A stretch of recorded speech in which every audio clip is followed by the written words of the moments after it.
Assalamu alaikum, dear students of class 10. We were studying unit 11 homeostasis. Our today's topic is osmotic adjustments in plants, यानी पौधे पानी की environment में अपने आप को किस तरीके से एडजस्ट करते हैं.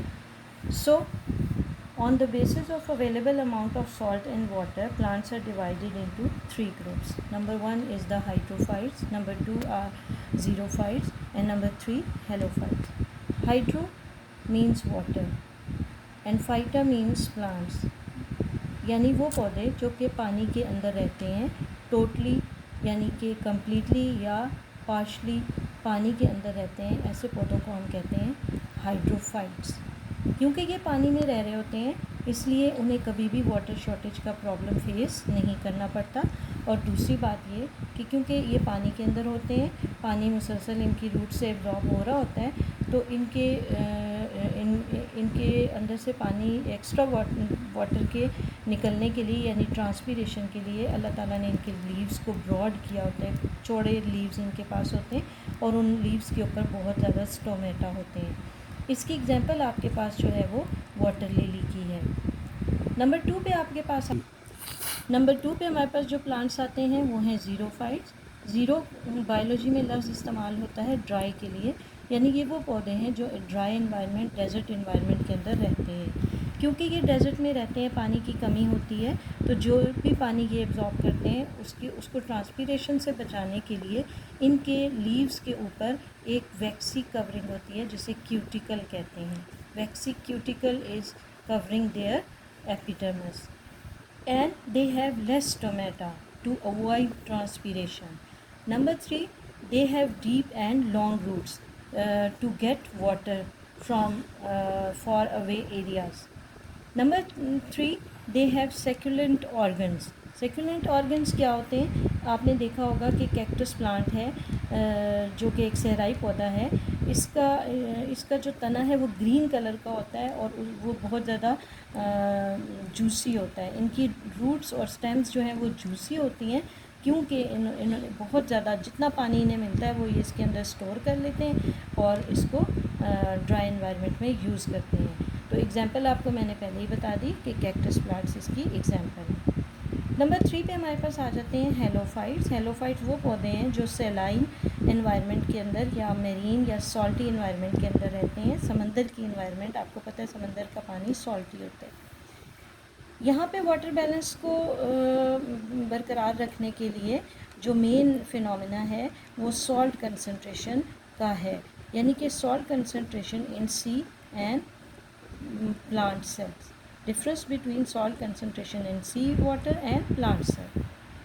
होता क्या है कि नमक जो है, सॉल्ट जो है वो प्लांट बॉडी के अंदर कैसे एंटर होता है. क्योंकि आप देखते हैं कि सॉल्ट की जो कंसंट्रेशन है वो सी वाटर के अंदर ज़्यादा है और लीफ के अंदर या प्लांट सेल के अंदर वो कम है. So water move from high salt concentration to the salt move from high concentration to the low concentration, यानी from the sea water salt move into the plant cell. इसी दौरान में water tends to move out their cell into hypertonic sea water. आपको पता है कि पानी की जो ख़ास बात है वो ये है कि जब सॉल्ट जो है वो सी वाटर से हाइपरटोनिक सोल्यूशन से हाइपोटोनिक की सोल्यूशन की तरफ जाता है, इसी दौरान में पानी जो है वो हाइपोटोनिक सोल्यूशन से हाइपरटोनिक सोल्यूशन की तरफ आने की कोशिश करता है. हाइपोटोनिक सोल्यूशन कहाँ पे है इस वक्त, यानी कि पानी की देखें हाइपोटोनिक सोल्यूशन क्या है जिसमें आपके जो सल्यूट है उसकी कंसंट्रेशन कम है और सॉल्वेंट यानी वाटर की कंसंट्रेशन ज़्यादा है. तो आपके पास जो इस वक्त प्लांट सेल है इसके अंदर वाटर जो कंसंट्रेशन है वो हायर है और सी वाटर में वाटर कंसंट्रेशन लोअर है.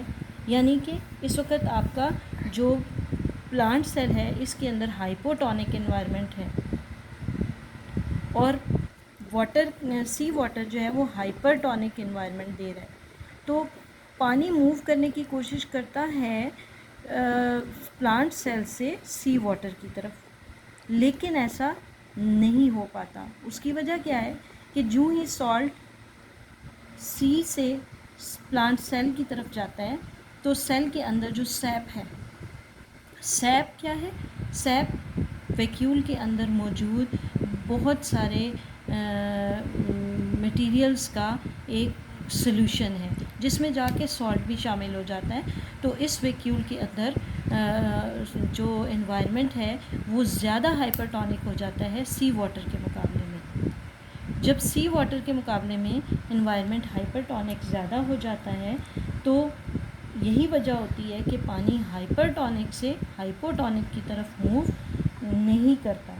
पानी हमेशा मूव करता है हाइपोटोनिक से हाइपरटोनिक की तरफ। लेकिन इस वक्त एनवायरनमेंट सेल के अंदर कैसा हो चुका है? हाइपरटोनिक हो चुका है, सी वाटर के मुकाबले में हाइपरटोनिक हो चुका है। तो पानी इसी वजह से सेल से बाहर नहीं आ पाता।